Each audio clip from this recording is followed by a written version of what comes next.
Friends, welcome to the defence coach.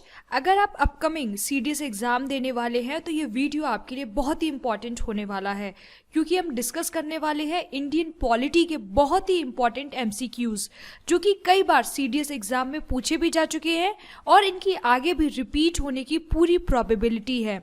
तो अगर आप चाहते हैं कि आपका एक भी क्वेश्चन छूटे नहीं तो इस वीडियो को बिना स्किप किए हुए अंत तक ज़रूर देखें। तो फर्स्ट यहाँ पर क्वेश्चन जो हम ले रहे हैं वो है the members of the legislative council are appointed through. आपको पता है कि हमारी जो स्टेट्स होती हैं उनमें लेजिस्लेटिव असेंबलीज होती हैं।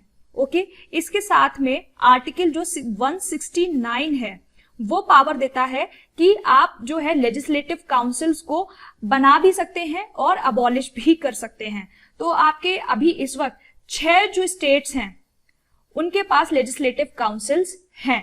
ओके, इसके अलावा जो एक वेस्ट बंगाल है उसने भी अपना एक रेजोल्यूशन पास किया था लेजिस्लेटिव काउंसिल बनाने का। आप लोग को बताना है कि वो वेस्ट बंगाल ने लेजिस्लेटिव काउंसिल अपनी फॉर्म की है या नहीं की है। तो इसके बाद हमारी कितनी स्टेट्स हो जाएंगी जिनके के पास लेजिस्लेटिव काउंसिल है।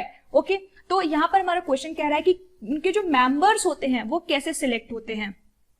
तो आपके जो मेंबर्स होते हैं इसमें जो 1/3 मेंबर्स हैं वो तो आपके सिलेक्ट करते हैं जो स्टेट के एमएलएज होते हैं, जो मेंबर्स होते हैं लेजिस्लेटिव असेंबलीज के वो, और जो आपके 1/3 जो होते हैं वो होते हैं आपके लोकल गवर्नमेंट के through.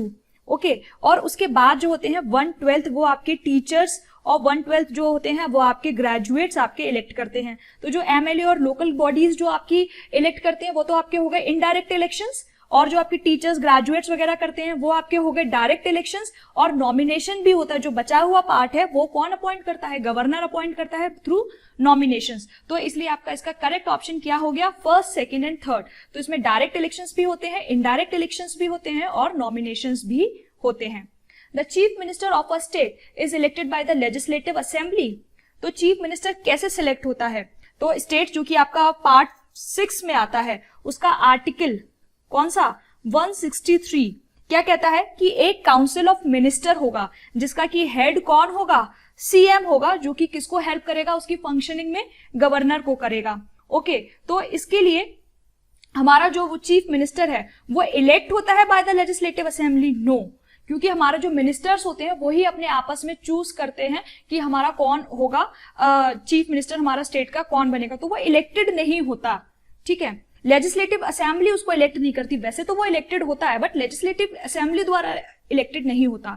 Appoints the member of the council of minister, क्या वो अपॉइंट करता है member of the council of minister? ये भी रॉन्ग है, क्योंकि ये जितने भी काउंसिल ऑफ मिनिस्टर्स होते हैं उनका जो अपॉइंटमेंट होता है बाय गवर्नर। ओके, याद रखिएगा बाय गवर्नर होता है, लेकिन उनको हेल्प लेकिन उसकी जो हेल्प है वो कर सकता है आपका सीएम। ओके, इनडायरेक्टली अगर वैसे देखें तो सीएम ही करता है उनको अपॉइंट, बट अगर आप कॉन्स्टिट्यूशन के अकॉर्डिंग देखेंगे तो गवर्नर उनको अपॉइंट करता है with the help of CM, on the advice of CM. Determines the strength of the council of ministers, वो तय करता है कि वो अपनी काउंसिल ऑफ मिनिस्टर्स कितने रखेगा। यस, कितने उसके मिनिस्टर्स होने चाहिए, तो वो आपका कौन तय करता है? Chief minister. Okay, determines the salaries of the council of minister, तो इससे भी उसका कोई नाता नहीं है। तो इसका करेक्ट ऑप्शन क्या है? Third only. The number of seats in the Vidhansabha is, Vidhansabha में कितनी सीट्स आपकी हो सकती हैं? विधानसभा से आप मतलब समझ रहे हैं लेजिस्लेटिव असेंबली। ओके, तो लेजिस्लेटिव असेंबली में आपकी टोटल जो है 500 से ज्यादा सीट्स नहीं होनी चाहिए, और साथ में 60 से कम भी सीट नहीं होनी चाहिए। मतलब कि 60 और 500 के बीच में उसकी जो सीट्स हैं वो होनी चाहिए। लेकिन कुछ स्टेट्स का इसमें एक्सेप्शन भी है कि कुछ स्टेट्स में 60 से कम भी जो हैं वो सीट्स हो सकती हैं, क्योंकि वो स्टेट्स बहुत छोटी हैं। ओके, तो आपका जो आर्टिकल 333 है तो वो कहता है कि स्टेट्स लाइक गोवा, सिक्किम, मिजोरम और आपकी यूटी है पुडुचेरी, तो यहां पर 60 से कम भी आपकी सीट्स हो सकती हैं। The membership of the state legislative council, membership आपकी जो होती है स्टेट लेजिस्लेटिव काउंसिल की क्या होनी चाहिए? आपकी जो होनी चाहिए वो 1/3 ऑफ जो लेजिस्लेटिव असेंबली है उससे ज्यादा आपकी कभी भी इसकी मेंबरशिप नहीं होनी चाहिए। 1/3 से कभी भी एक्सीड नहीं करनी चाहिए, हमेशा उससे कम ही रहनी चाहिए। और जो 40 नंबर है मतलब कि 40 से कभी भी वो कम नहीं होनी चाहिए। तो क्या आपका आंसर हो गया? Shall not be more than membership of the assembly. Yes, correct है, क्योंकि वो 1/3 ही रहेगी, हमेशा 1/3 या उससे कम रहेगी। And shall not be less than 40, और 40 से कम भी नहीं होनी चाहिए। तो इसलिए आपका ऑप्शन कौन से हो गया? Both A and B correct. The states of Jammu and Kashmir was accorded special status under. सबको पता है कि आर्टिकल 370 जो है वो हमारा बहुत फेमस आर्टिकल था, जो कि अब अबॉलिश कर दिया गया है और जम्मू कश्मीर स्टेट की जगह अब क्या हो गई है? यूनियन टेरिटरी हो गई है। तो टोटल स्टेट्स अब इंडिया में कितनी हो गई है? 28। And total union territories India में कितनी हो गई है? 8, जिसमें से एक हमारी जम्मू एंड कश्मीर भी है। Which of the following is in the concurrent list in the Constitution of India? अब सबको पता है कि जो हमारी 7th शेड्यूल है, ओके, 7th शेड्यूल में एलोकेशन ऑफ पावर्स है between the states and the union. तो उसमें हमारी 3 तरीके की लिस्ट की बात करी गई है, जिसमें से एक है हमारी कॉन्करेंट लिस्ट, जिसमें कि आपका जो स्टेट है और जो यूनियन है दोनों ही अपने लॉज बना सकते हैं। तो उसमें हमारा कौन सा टॉपिक है, कौन सा सब्जेक्ट है? Population control and family planning. Okay, उसके अंदर ये आता है। Which subject was transferred from state list to the concurrent list by the 42nd amendment of the Constitution? आपको पता है कि 42nd amendment जो है Constitution का एक बहुत ही इंपॉर्टेंट अमेंडमेंट था, जो कि 1976 में हुआ था, और जिसने क्या किया था, जो आपके स्टेट लिस्ट के 5 सब्जेक्ट थे उनको किसमें ट्रांसफर कर दिया था? यूनियन लिस्ट में। ओके, तो कौन कौन सा वो सब्जेक्ट था जिसको कि ट्रांसफर किया गया था? उसमें से एक है एजुकेशन। एजुकेशन पहले केवल स्टेट लिस्ट में था, यानी कि केवल स्टेट उस पर लॉज बना सकता था। अब उस पर हमारी जो है यूनियन भी लॉ बना सकती है because of the amendment 42nd। In India, both direct and indirect taxes are levied by the central and state government. Which of the following is levied by the state government? तो हमने ये discuss हम पहले भी कर चुके हैं कि जो एक्साइज ड्यूटी है लिकर पर, शराब पर, वो केवल कौन लगा सकती है? हमारी स्टेट गवर्नमेंट लगा सकती है। Agricultural income tax is assigned to the state government by. ठीक है, एग्रीकल्चर इनकम टैक्स की बात कहां करी गई है? In the constitution of India. Okay, जो आपका आर्टिकल है 269। Okay, article 269 of the constitution says that tax on the income other than the agriculture income shall be levied and collected by the union and states. तो agriculture income के अलावा आप सारा tax आपका ये दोनों ले सकते हैं, लेकिन जो एग्रीकल्चरल इनकम टैक्स है वो केवल आपका स्टेट ले सकता है, जो कि स्टेट लिस्ट में है। आपका इस सब्जेक्ट को दिया गया है अंडर द एंट्री 46 जो एंट्री है स्टेट लिस्ट की, वो एग्रीकल्चर इनकम टैक्स की बात करती है। The authority empower to make laws in respect of the matters not enumerated in any of the 3 list are। कौन सी है वो? Union parliament. मतलब कि अगर किसी भी लिस्ट में, आपको पता है ना आपकी 3 लिस्ट होती है, union list, state list and concurrent list, अगर इन तीनों लिस्ट में वो सब्जेक्ट नहीं है तो जो रेसिडुअरी सब्जेक्ट है उस पर कौन लॉ बना सकता है? तो वो आपका बना सकता है यूनियन पार्लियामेंट। ठीक है, और ये जो बात है ये कौन कहता है? आर्टिकल 248 कहता है कि पार्लियामेंट के पास है आपकी एक्सक्लूसिव पावर कि वो कोई भी लॉ बना सकता है जो मैटर आपका स्टेट या फिर यूनियन लिस्ट में नहीं है। Both union and state legislature can legislate on. Union और स्टेट लेजिस्लेचर किस किस पर लेजिस्लेट कर सकते हैं? क्रिमिनल लॉ पर भी, क्रिमिनल लॉ एंड प्रोसीजर पर, marriage contract and torts, economic and social planning. Okay, तो इस पे आपके दोनों ही लोग लेजिस्लेट कर सकते हैं, यानी कि ये जो आपके तीनों सब्जेक्ट्स हैं वो किसमें हैं? यूनियन कॉन्करेंट लिस्ट में है। ओके, कॉन्करेंट लिस्ट में होने की वजह से आपके जो यूनियन और स्टेट दोनों ही लोग इस पर लॉज बना सकते हैं। The Congress lost its monopoly of power in the states for the first time after the election of 1967 यानी कि जो 4th जनरल इलेक्शंस हुए थे आपके स्टेट्स में और जो यूनियन लेवल पर भी, उसमें क्या हुआ था कि जो कोलिशन हुई थी गवर्नमेंट्स की आपस में, उसकी वजह से जो कांग्रेस गवर्नमेंट जो हर बार पावर में आ जा रही थी वो पावर में नहीं आ पाई थी, और ये इंडियन पॉलिटिक्स में एक बहुत बड़े अर्थक्वेक की तरह ये जो ईयर थी वो सामने आई थी। The state election commission can be removed from the office. जो आपका स्टेट इलेक्शन कमीशन है वो कैसे रिमूव किया जा सकता है आपके ऑफिस पर? In the same manner and on the same ground as जज ऑफ द सुप्रीम कोर्ट।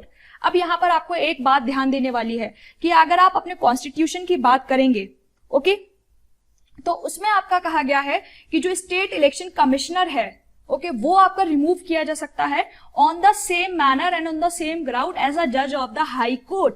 जैसे आपके हाई कोर्ट के जज को इम्पीच किया जा सकता है, वैसे ही स्टेट इलेक्शन कमिश्नर को किया जा सकता है। लेकिन चूंकि हाई कोर्ट और सुप्रीम कोर्ट के जजेस का जो दोनों का जो मेथड है इम्पीचमेंट का वो सेम है, इसलिए यहां पर उन्होंने सुप्रीम कोर्ट वर्ड यूज करके ऑप्शन को थोड़ा ट्विस्ट कर दिया है। तो अगर यहाँ पे सुप्रीम कोर्ट की जगह हाई कोर्ट भी होता तो भी आपका आंसर यही होता। लेकिन फाइनल जो इसमें जो आंसर आता है, फाइनल जो इसको मतलब अप्रूवल देता है, वो कौन देता है? प्रेसिडेंट देता है।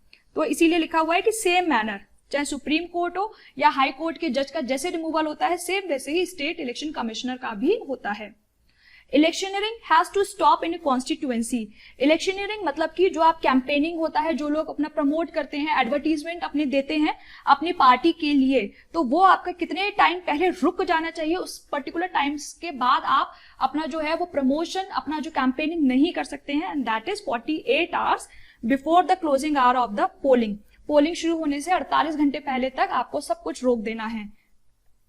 Who is responsible for the registration of the voters? Voters के रजिस्ट्रेशन के लिए कौन जिम्मेदार होता है? वो होता है आपका election commission. Election commission under the article 324, ठीक है, 324 में इसका एस्टैब्लिशमेंट है।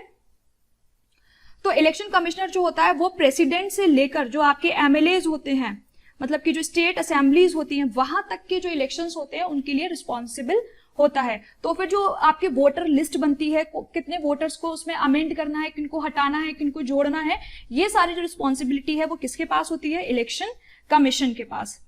Who can cast their votes by the postal ballot? Postal ballot, अब पोस्टल बैलेट क्या होता है? क्योंकि कुछ लोग होते हैं अगर वो अपना वोट देने के लिए नहीं जा सकते तो फिर उनको इलेक्ट्रॉनिकली आपका जो बैलेट पेपर है वो दे दिया जाता है, फिर वो पोस्ट के थ्रू आपको इलेक्शन कमीशन को वो रीसेंड करते हैं। तो इसमें आपके जो मेंबर्स होते हैं आर्म्ड फोर्सेस या फिर ऐसे जो पर्सन जो कि कहीं बाहर पोस्टेड हैं, अब्रॉड पोस्टेड है, वो इंडिया नहीं आ सकते, या फिर ऐसे ऑफिशियल जो कि खुद ही इलेक्शन ड्यूटी पे हैं, तो वो अपना वोट कैसे कास्ट करें, मतलब बाहर है अपने जहां पे उनका वोट है वहां पर वो लोग नहीं है, तो ये तीनों लोग तो आपके जो है वो पोस्टल बैलेट के थ्रू अपने वोट को दे सकते हैं। तो आपका सही ऑप्शन क्या है? First, second and third. इसके अलावा जो आपके एल्डरली पीपल हैं, अभी अभी अमेंडमेंट किया गया है 2020 में कि जो 80 साल से ऊपर के लोग हैं, 80 साल के ऊपर के लोग हैं, प्लस जो डिसेबल्ड हैं, ओके, ये लोग भी पोस्टल बैलेट का यूज करके अपने वोट को कास्ट कर सकते हैं। The source of maximum income to the panchayati raj institution is government grants, क्योंकि पंचायत के पास बहुत ज्यादा सोर्सेज नहीं होते कलेक्ट करने के लिए टैक्सेस, तो मैक्सिमम उनको क्या है? ग्रांट मिलती है गवर्नमेंट से ही। आपको पता है कि पंचायती राज इंस्टीट्यूशन हमारे कौन से अमेंडमेंट से लाए गए थे? वो आपके 73rd अमेंडमेंट एक्ट जो था 1992 में पास हुआ था, उसके थ्रू हमारा पंचायती राज इंस्टीट्यूशन आपका लागू किया गया था पूरे देश में, और जिसके तहत आपका जो पार्ट 9 है वो ऐड किया गया था, और 11th शेड्यूल भी आपका इसमें ऐड किया गया था। Okay, which is at the apex of the 3-tier system of the panchayati raj? तो पंचायती राज का आपका 3 लेवल पे कौन कौन से डिविजन्स हैं? एक तो है आपका ग्राम पंचायत जो कि आपका किस पर है? विलेज लेवल पर। फिर है एक आपका मंडल और मंडल परिषद या फिर आपका ब्लॉक परिषद जो कि है आपका ब्लॉक लेवल पर, और एक है आपका जिला परिषद, ओके, जो कि है आपका डिस्ट्रिक्ट लेवल पर। तो एपेक्स बॉडी आपकी कहां पर है? जिला परिषद। तो जो एपेक्स पर है 3-tier सिस्टम के, वो कौन सा है? आपका जिला परिषद।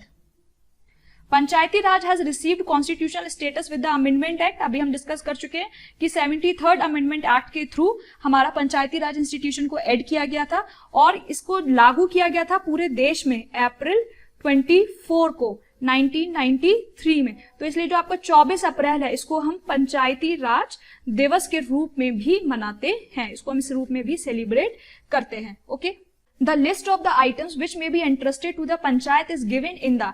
अभी हमने देखा कौन कौन सी लिस्ट जो है वो कौन से हमने शेड्यूल में ऐड करी है? 11th शेड्यूल में। ओके, ये भी हमने 73rd जो हमारा अमेंडमेंट हुआ था उसके थ्रू 11th शेड्यूल हमने ऐड किया था, और उसमें हमने ये सारी जो लिस्ट है पंचायती राज से रिलेटेड वो सारी ऐड करी थी। ओके, तो ये थे आपके पॉलिटी के इस बार के हमारे बहुत ही इंपॉर्टेंट एमसीक्यूज। आई होप ये आपको एग्जाम्स में बहुत ही हेल्प करने वाले हैं। अगर आप इनको बराबर रिवाइज करते रहेंगे, एग्जाम में जाने से पहले एक बार इनको देख लेंगे, तो ये इन क्वेश्चंस के अलावा जो मैंने एक्सप्लेन किया है उनसे आप और भी इंपॉर्टेंट क्वेश्चंस को सॉल्व कर पाएंगे। तो चलिए मिलते हैं आपसे अगले नेक्स्ट बहुत ही इंपॉर्टेंट वीडियो में। अगर आपने अभी तक हमारे चैनल को सब्सक्राइब नहीं किया है या लाइक नहीं करी है हमारी वीडियो, तो प्लीज करें, और मिलते हैं अगले लेक्चर में। Bye bye.